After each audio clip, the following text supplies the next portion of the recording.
আসসালামু আলাইকুম রহমতুল্লাহি ওবরকাতুহ। সম্মানিত দর্শক, বাংলাদেশে এখন একটা তুমুল বিতর্ক শুরু হয়েছে জনাব আসিফ নজরুলকে নিয়ে।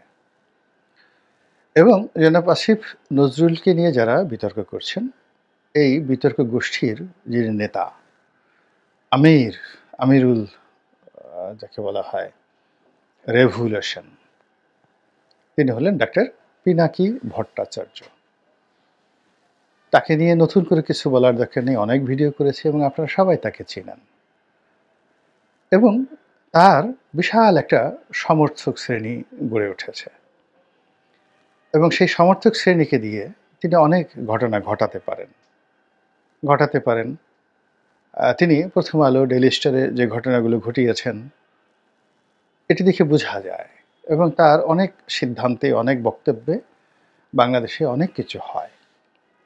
তো সেই পিনাকি ভট্টাচার্য, যাকে কিনা এই আন্দোলন যে হলো, আগস্ট জুলাই বিপ্লব হলো, সেই আগস্ট জুলাই বিপ্লবের যে মিডিয়া মাস্টার মাইন্ড, এটিকে যাকে বলা হয় দেশের বাইরে থেকে যারা এই আন্দোলনটিকে প্রমোট করেছেন, ধূমায়িত করেছেন, তাদের মধ্যে একেবারে এক নম্বর হলো পিনাকি। তো পিনাকিকে যারা অপছন্দ করে তারাও পিনাকির ভিডিও দেখে। আওয়ামী লীগের লোকজনও পিনাকির ভিডিও দেখে। এর কারণ হলো ওর সব কিছুর মধ্যে একটা নান্দনিকতা থাকে, তথ্য উপস্থাপনা, তারপরে তার সঙ্গে সঙ্গে তার বলার ভঙ্গি, অ্যাটিটিউড, তার লেখাপড়া, ব্যাকগ্রাউন্ড সব মিলিয়ে তিনি এরকম একটা বুটমুড়ি পেঁয়াজুর মতো করে তৈরি করেন। রোজার মাসে যেভাবে মানুষ, রোজাটাকে এখানে আনা ঠিক হবে না, মানুষ যখন খুব ক্লান্ত থাকে, ক্ষুধার্ত থাকে এবং তার যখন রুচির দুর্ভিক্ষ দেখা দেয়, ঠিক সেই সময়টাতে চটকদার ঝালমুড়ি জাতীয় কিছু যখন খায়, তার মধ্যে বাঙালির যে বুট মুড়ি পেঁয়াজু খুব সুন্দর করে মেখে একটু চিনি দিয়ে যদি কাউকে দেয়া হয়, তাহলে সে একেবারে যত অরুচি হোক না কেন সে সেটা খাবে। তো এখন বাঙালি যখন শেখ হাসিনার ভয়ে রীতিমতো কাপড় চোপড় নষ্ট করছিল, বাঙালি যখন তার খাবারের রুচি হারিয়ে ফেলেছিল, স্ত্রী সঙ্গমে যাদের তখন যাকে বলা হয় কোনো রকম উত্তেজনা ছিল না, প্রেম ভালোবাসা এমন একটা ফিকে হয়ে গিয়েছিল যে বনলতা সেনের কবিতা কারো মনে ছিল না, ঐশ্বরিয়া নামক রায় নামক যে একটা সুন্দরী আছেন, বা প্রিয়াঙ্কা চোপড়া নামক যে একজন বলিউড অভিনেত্রী আছেন, যার প্রেমে আমাদের সাবেক রাষ্ট্রপতি রীতিমতো দিওয়ানা হয়ে গিয়েছিলেন। তো বাঙালি ঠিক 2023 সনের পুরোটা সময় তারা প্রিয়াঙ্কার নাম ভুলে গিয়েছিল, ঐশ্বরিয়া রায়ের নাম ভুলে গিয়েছিল। এবং সেই সময়টিতে বনলতা সেন রূপে তাদের কাছে যারা এসেছিল, তাদের মধ্যে নিঃসন্দেহে এটিএনের যে মাহফুজ সাহেব, তিনি যে গান গাইতেন, কখন তিনি গান গাইবেন এটি নিয়ে আমরা খুব ব্যস্ত ছিলাম। আমরা তাকে গালি দেই, ট্রল করি, যা কিছু করি না কেন, তিনি যে গান গাইতেন ওটা আমাদের একটা বিনোদনের বিষয় ছিল।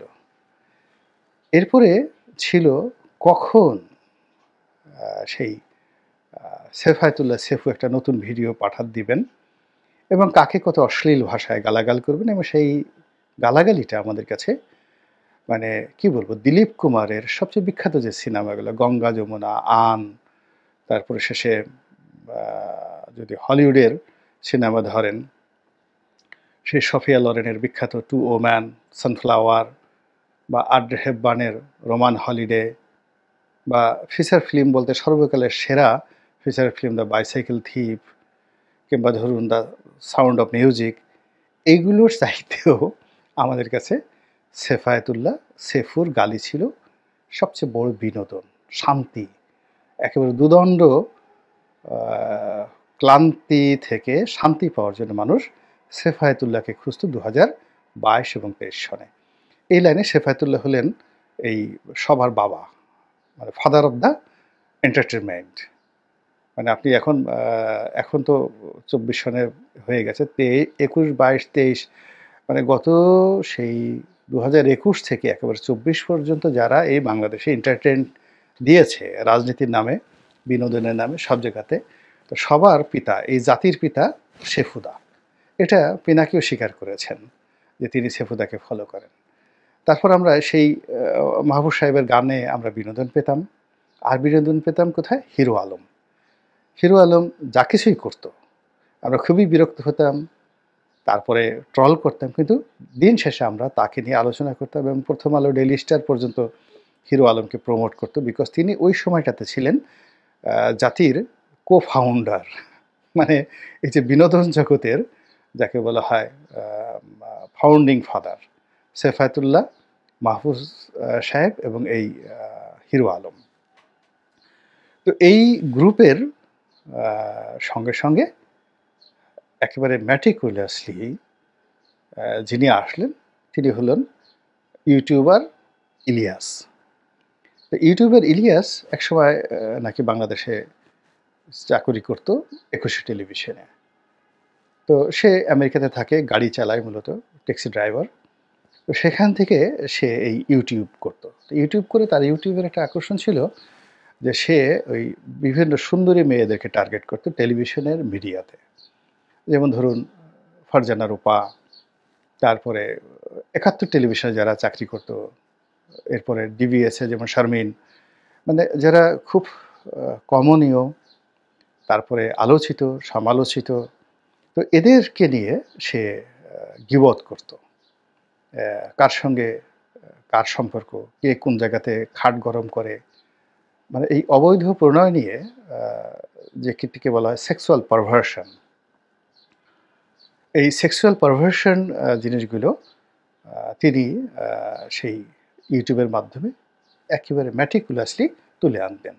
এই এখন শারমিন গেল, এই এখন ফারজানা রূপা গেল, ওখানে গিয়ে সে কাপড় খুলে ফেললো, কাপড় খুলতে গিয়ে মোজাম্মেল বাবু আসলো, মোজাম্মেল বাবুকে সরিয়ে দিয়ে এখন সেখানে আর একজন আসলো, মঞ্জু আসলো, ইকবাল সুবহান চৌধুরী আসলো।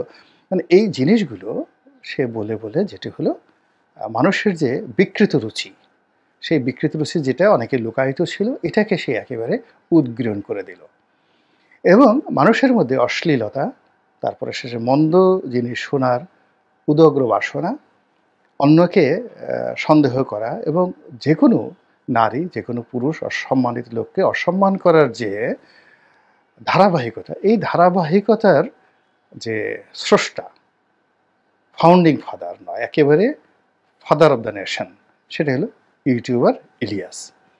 ফলে এই ইলিয়াস কেন্দ্রিক যে একটা যাকে বলা হয় নতুন সোসাইটি গড়ে উঠলো, বিবর্তন উঠলো, এটা বাংলাদেশে যাকে বলা হয় বিনোদনের জগতে ফ্রেঞ্চ রেভলিউশনের মতো। এখন সেই ফ্রেঞ্চ রেভলিউশনের উদ্যোক্তা ইলিয়াস এবং তার বাংলাদেশে প্রচুর ভক্ত, এবং সে আসার কারণে এই তার যে গালাগালি এবং তার যে ধরন এবং প্রকৃতি, এটা ডাউন হয়ে গেল না, এটা ঊর্ধ্বে উঠে গেল। এবং আগে যারা মানে বিনোদন দিতেন, মাহফুজ সাহেব, তারপরে হিরো আলম, তারপর শেষে আপনার সেফায়েতুল্লাহ, তারা অবদমিত হয়ে গেলেন। এরা মানে যাকে বলা হয় ব্যাকডেটেড হয়ে গেলেন, সাবেক বিগত যৌবনা হয়ে গেলেন।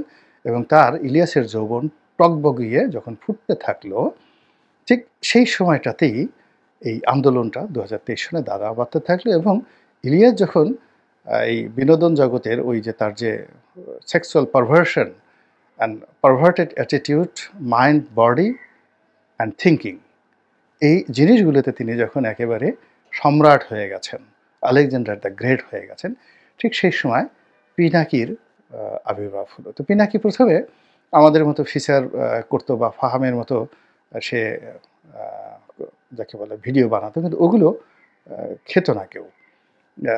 তো দেখা গেল খুব অল্প সময়ের মধ্যে সে যখন ইলিয়াসকে অনুসরণ করা শুরু করলো, এবং উইথ হিজ এডুকেশন, ইলিয়াসের হয় লেখাপড়া আমি জানি না সে কোথায় পড়েছে বা তার লেখাপড়ার মান কি বা সে কোন পরিবার থেকে আসছে আমি কিছুই জানি না, বাট পিনাকির একটা ইতিহাস আছে।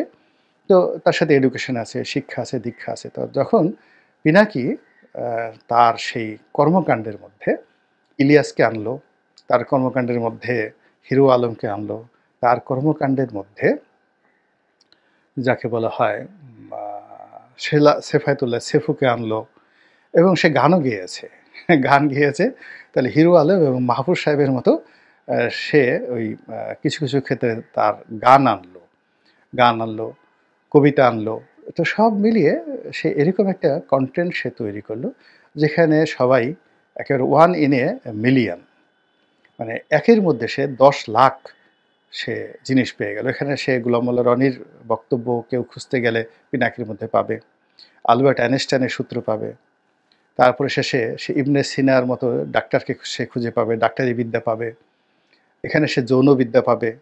এখানে সে অর্শ এবং ভগন্দর এটা কিভাবে অপারেশন করে এবং কিভাবে মলদ্বারের মধ্যে আঙ্গুল ঢুকিয়ে মলদ্বারে ঘা হলো কিনা এটা কিভাবে সে টেস্ট করবে, এই জিনিসগুলো মানুষ খুঁজে ফেলে। এর কারণ হলো আমাদের যে দেশের মানুষের স্বভাব, সবাই মলদ্বারের মধ্যে কঞ্চি ঢুকাতে চায়, কেউ বাঁশ ঢুকাতে চায়, এবং বাঁশ শুধু যেন তেন নয়, কঞ্চিওয়ালা বাঁশ, যেটাকে আমাদের বরিশালের ভাষায় বলে আক্কেওয়ালা বাঁশ। তো এই আক্কেওয়ালা বাঁশ আপনি কারো পশ্চাৎ দেশে ঢুকাবেন, এতে আপনার তৃপ্তি মিটবে না। আপনার মনে হবে যে আঙ্গুলটা একটু ঢুকাতে পারতাম। তো এই যে পশ্চাৎ দেশে আঙ্গুল ঢুকানোর যে প্রবৃত্তি, সেটাকে একেবারে বাস্তব জীবনে মডেল তৈরি করে দিলেন জনাব পিনাকি ভট্টাচার্য। ফলে বুম বুম, মার মার, কাট কাট, কিসের শাহরুখ, কিসের যাকে বলা হয় অক্ষয় কুমার, বা অন্য এই যুগেতে হলিউডের যারা সবচেয়ে নামকরা ব্লকবাস্টার, সেই জনি ডেপ বলেন বা অন্যান্য যারা বলেন, সব কিছু বাদ দিয়ে বাঙালির মন এবং মননে, শুধু এই বাংলা নয়, পশ্চিমবঙ্গায় পিনাকি ভট্টাচার্য হয়ে গেলেন ফাদার অব দ্য যাকে নেশন অফ এন্টারটেনমেন্ট ওয়ার্ল্ড, বিনোদন জগতের একেবারে অবিসংবাদিত জাতির পিতা, এতে কোনো সন্দেহ নেই। এবং এখনো পর্যন্ত তিনি সেই বহালতবিতে আছেন। তো সেই জায়গা থেকে তিনি ডক্টর ইউনূসকে সমালোচনা করছেন, তারপর প্রথম আলোকে টার্গেট করেছেন, এবং তিনি সঙ্গী হিসাবে আবার সাবেক বিনোদন জগতের সাবেক পিতা ইলিয়াস, ইউটিউবার ইলিয়াসকে নিয়ে নিয়েছেন। কাজেই তার হাতটি এখন অত্যন্ত শক্তিশালী, প্রচণ্ড শক্তিশালী। তো সেই শক্তিশালী হাত দিয়ে তিনি আসিফ নজরুলকে ধরেছেন। তিনিও ধরেছেন তার এই যে এখন তার শিষ্য বলতে পারেন ইলিয়াসকে, অথবা ইলিয়াসের যে একসময় ইলিয়াস যে যখন নাম্বার 1 ছিল, এই বিনোদন জগতের ফাদার ছিল, তখন সেক্ষেত্রে পিনাকি যেহেতু তাকে অনুসরণ করেছে, ইলিয়াসকেও আপনি বলতে পারেন YouTuber Elias is the master mind of Pinaki. But fact is that তারা এখন একত্রে কাজ করছেন, জয়েন্টলি কাজ করছেন দেশ এবং জাতির কল্যাণের জন্য, এই দেশকে ভারতের শোষণমুক্ত করার জন্য, এই জাতিকে নতুন স্বাধীনতার স্বাদ দেওয়ার জন্য, এই জাতিকে মানে আত্মপরিচয় বলিয়ান হওয়ার জন্য একটা নতুন কিছু তারা করার চেষ্টা করছেন। এবং সেই করার ক্ষেত্রে তাদের মনে হচ্ছে যে এই doctor Asif Nazrul he is the main culprit, তাদের সকল কর্মকাণ্ডের বাধা, প্রধান বাধা, এবং একে যে কোনোভাবে একে অপদস্থ করতে হবে, অপমান করতে হবে, তাড়াতে হবে, এবং একে শাস্তির আওতায় আনতে হবে। এবং এই মুহূর্তে যদি তাদের হাতে ক্ষমতা থাকতো, তাহলে আসিফ নজরুল সাহেবকে রাজু ভাস্কর্যের সামনে টানিয়ে পায়ের নখ থেকে মাথা পর্যন্ত তাকে মানে কি করা হতো, কুটি কুটি কুটি কুটি কুটি করে একেবারে ওই যে তার সর্ব অঙ্গে, প্রথমে ওই যে পিনাকি সাহেবের হাত, ইলিয়াস সাহেবের হাত, বা খাট কটকট করা যে সমস্ত জিনিসগুলো তারা করেন, ওইরকম একটা জিনিস তারা করে একে জনসম্মুখে একবার আসিফ নজরুল তাদের তারা উহ করতেন, আহ করতেন, চিৎকার করতেন, আবার হাসতেন গুদগুদি পেয়ে, এই জিনিসগুলো মানে জাস্ট তাদের স্টাইলে তারা করতেন। তারপরে তাকে বিচার করতেন, এবং তাদের ধারণা অনুযায়ী আসিফ নজরুল সাহেব এই সময়টিতে গত 100 দিনে যে ক্ষতি করেছেন ডক্টর ইউনূসের, দেশের, জাতির, এবং সব মিলিয়ে ভারতের এজেন্ডা বাস্তবায়ন করার জন্য, প্রথম আলোর এজেন্ডা বাস্তবায়ন করার জন্য, বাংলাদেশের সব কিছু শেষ করার জন্য আসিফ নজরুল যা কিছু করছেন, এই লোকের একটা দৃষ্টান্তমূলক শাস্তি হওয়া উচিত। এইরকম ভিডিও ছেড়ে সুন্দরভাবে দিয়ে তারা তো এখন মহা যাকে বলে আনন্দে আছেন যে দেখো কত ধানে কত চাল, এবার বুঝো যে ক্ষমতার চেয়ার বড় নাকি ইউটিউবের স্ক্রিন বড়। তুমি ওখানে বসে মন্ত্রণালয়ের উপদেষ্টা হয়ে আছো। সেটা বড় না আমি প্যারিসে বসে আমি যে কথাগুলো বলছি বা আমি নিউ ইয়র্কে বসে আমার শিষ্যকে দ্বারা, ভাবর শিষ্যকে দ্বারা যে কথাগুলো বলাচ্ছি সেগুলো শক্তিশালী। এগুলো এখন একটা জায়গাতে এসে পৌঁছে গেছে এবং এরই প্রেক্ষিতে জনাব আসিফ নজরুল যথেষ্ট বিচলিত, কোনো সন্দেহ নাই। এবং আসিফ নজরুলের সঙ্গে অন্যান্য যাদেরকে জড়ানো হয়েছে তারাও বিচলিত। ডক্টর ইউনূস সাহেব বিচলিত কিনা জানি না।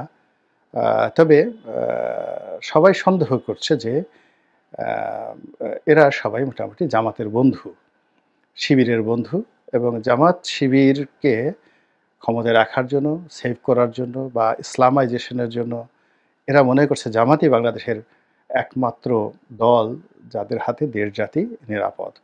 এবং এই জামাতের যে কর্মে যত বাধা এই আসিফ নজরুল এবং আসিফ নজরুলের সাথে জামাতের ১ম দিকে যে দহরম-মহরম সম্পর্ক ছিল, এটি যেকোনো কারণে হয়তো বাংলাদেশে আ জামাতের কারণে হয়েছে বা আসিফ নজরুলের কারণে হয়েছে বা ভারতের কারণে হয়েছে বা 'প্রথম আলোর' কারণে হয়েছে অথবা পিনাকি ইলিয়াসদের কারণে হয়েছে। Whatever maybe does not matter এটা হয়ে গেছে।